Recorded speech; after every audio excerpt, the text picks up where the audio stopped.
9. bab. Hazreti İsa kemiga tushib, ko'ldan o'tib, o'zi tug'an shahar Kapernaumga qaytib keldi. Kishilar zamirga yotqizilgan bir polashni uning oldiga elib keldi.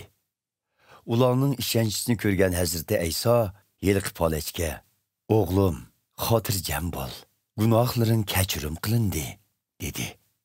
Bir qancha Tavrat ustozlari ko'nglida bu odam kupurlik qildi deb o'yladi.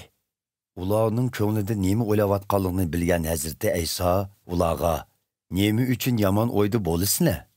Gunohlaring kechirim qilindi deyish osonmi yoki o'rningdan tur, mang deyishmi? Albatta, aytmoq oson, qilmoq tez. Ammo hozir inson o'g'lining yer yuzida gunohlarni kechirim qilish huquqiga ega ekanligini isbotlab beray", dedi. Ondan polash kasalga: "O'rningdan tur, o'rin ko'rpangni yig'ishtirib, uyingga qayt", deb buyurdi. Yelqi odam o'rnidan turib, uyiga qaytdi. Buni ko'rgan ko'pchilik qo'rqishib, insonga bundaq huquqni bergan Xudoga madhiylar o'qishdi. Hazreti İsa uydan chiqib oldi qarab ketayotganda bir bojgirni ko'rdi. Uning ismi Matta bo'lib, boj yig'adigan joyda o'tiradi. Hazreti İsa uningga: "Manga agashkin", dedi.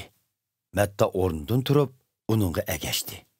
Hazreti İsa Mattaning uyida mehmondorchilikda bo'layotganda, nurg'un bojgirlar va gunohkor deb qaralgan bir qism kishilarmi kirib, Hazreti İsa va uning shogirdi bilan ham dasturxon bo'ldi. Buni ko'rgan Farisilar Hazreti İsa'ning shogirdlariga: "Ustozinglarning bojgir va gunohkorlar bilan bir dasturxonda o'tirgani qanday gap?" deyishdi. Bu gapni olgan Hazreti İsa: "Sog'lom odam emas, balki kesal odamlar tevfiqqa muhtojdir. Muqaddas yozmalarda men qurbonlik qilishinglarni emas, rahim shafqat ko'rsatishinglarni istayman" deyilgan. Sizlar berib bu so'zning ma'nosini o'rganinglar. Men o'zlarini durust hisoblaydiganlarni emas, balki o'zlarining gunohlarini to'niydiganlarni chaqirg'ili keldim, dedi. Shu vaqtlarda Yahyo payg'ambarning shogirdlari kelib, Hazreti İsa'ga: "Biz va Farisilar ro'za tutamiz. Sizning shogirdlaringiz nimishqa tutmaydi?" deb so'rashdi. Hazreti İsa javoban mundaq dedi: "To'yi bo'layotgan yigit texi to'y ziyofati turgan chog'da mehmonlar hozir tutib o'ltirsa, qandoq bo'lg'ini? Albatta bo'lmaydi. Ammo yigitning ulardan elib ketiladigan kuni keladi. Ana shu chog'da ular qayg'u hasrat chekinidan ro'za tutadi. Hech kim konu ko'nglakka kirishib ketadigan yangi raqtin yamoq samaydi. Unda qilsa, kiyim yuyilganda yangi yamoq kirishib, kiyimni yirtib tashlaydi. Natijada yirtiq texmi yo'g'inab ketadi. Shuningdek, hech kim yangi sharobni konu tulumga qochilmaydi.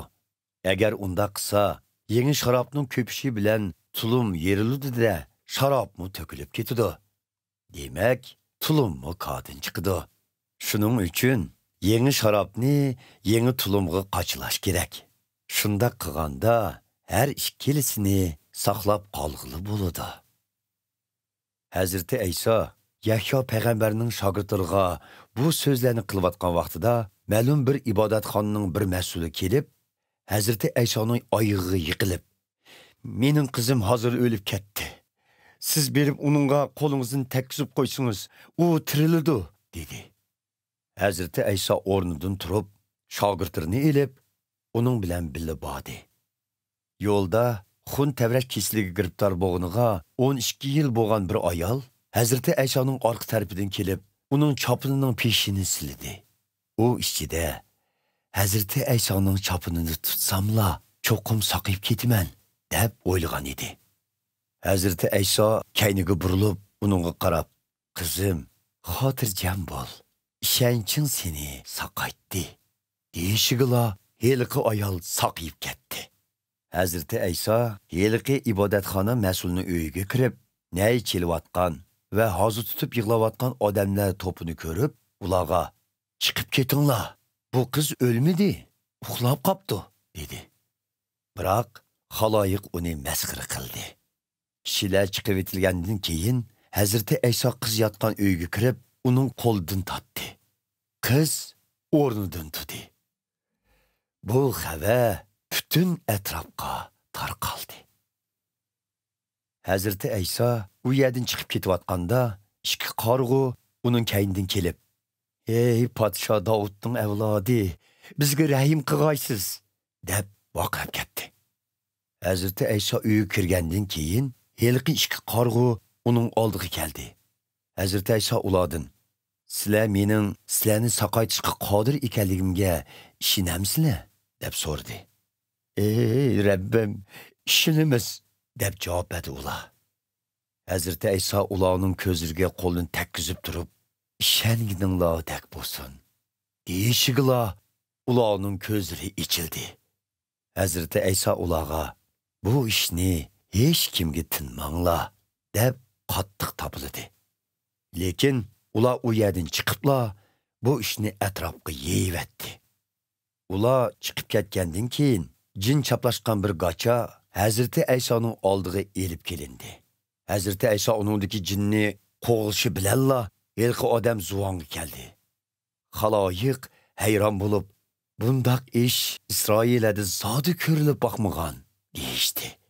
Lekin parislar u jinlarni ularning boshlig'iga tayinib haydaydi-ki, deyishdi.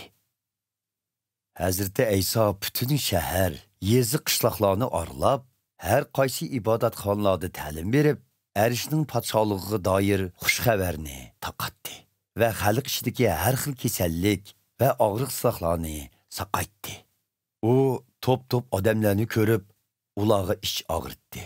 Chunki ular qo'ychisiz qo'y podlaridek panohsiz, bechoralar edi. Shuning bilan u shogirdlarga qutqizilishga intildiganlar mo'l hosuldek ko'p, biroq hosulni erishish uchun ishlaydiganlar oz ekan. Hosulning egisi bo'lgan Xudodan ko'proq ishchi avatib, hosulni yig'ib olishni tilanglar, dedi.